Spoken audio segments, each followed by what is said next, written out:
When you're buying a phone, there are really 5 things you need to pay attention to: battery life, camera, app ecosystem, design, and software. Every phone does the basics well. They make phone calls, they send texts, they browse the web, and you really can't get a bad smartphone anymore. But what if you want the best phone?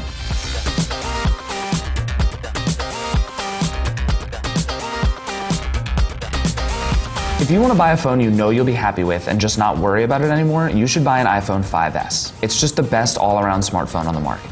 It's beautifully designed, a little metallic rectangle of a thing that scuffs pretty easily but is both sturdy and handsome. Its screen is small by today's standards, yes. If you want bigger than a 4-inch screen, you're better off looking elsewhere. But the screen is high resolution, viewable outdoors, and generally every bit as good as it needs to be. 2 things really set the 5S apart: its camera and its ecosystem.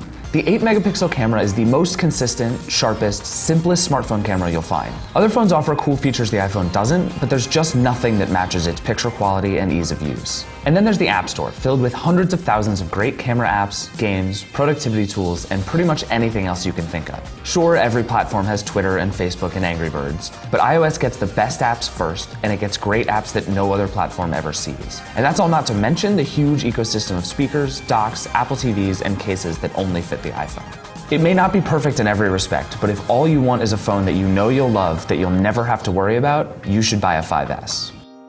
But what if you don't want an iPhone? What if you want a big screen or really killer battery life? That's when you should take a long look at the new HTC One. It's one of the best designed phones I've ever seen, a truly beautiful object. It's big enough to be hard to use in one hand, but it's just gorgeous. It has a 5-inch 1080p screen that's easily among the best on the market.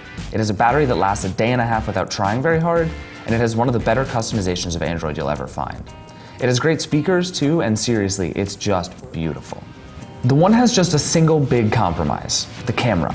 It does a nice job taking pictures in low light, since HTC uses big pixels to take deceptively well-lit shots in dark rooms, but the photos just don't look as good as I'd like. It has some neat features and a second lens that lets you sort of refocus your shots after the fact, but pictures just aren't what I want them to be. In anything but the most ideal situation, it doesn't hold a candle to the iPhone.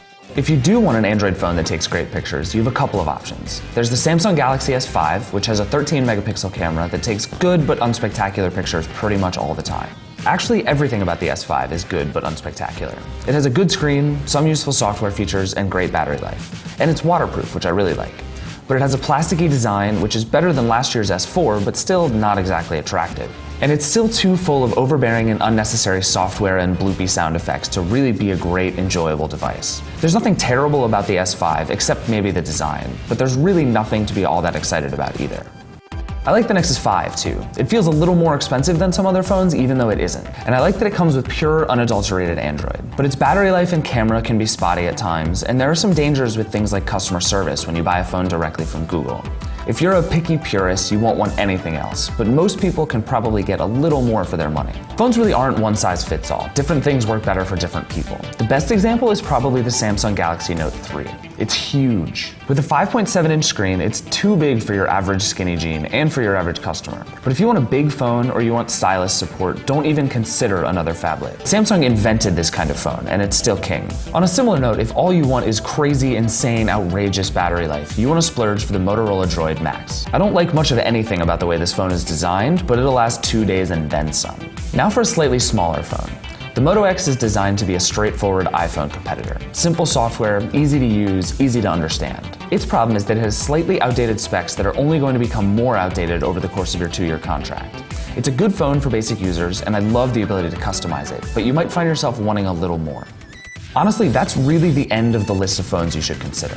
You might find yourself looking at a Windows phone like the Lumia Icon or the Lumia 925, but even though those have good cameras and hugely improved software thanks to Windows Phone 8.1, they still don't have the app selection or general performance that the best Android and iOS devices do. And if you're looking at a BlackBerry, well, you either desperately need a physical keyboard or you shouldn't be buying a BlackBerry.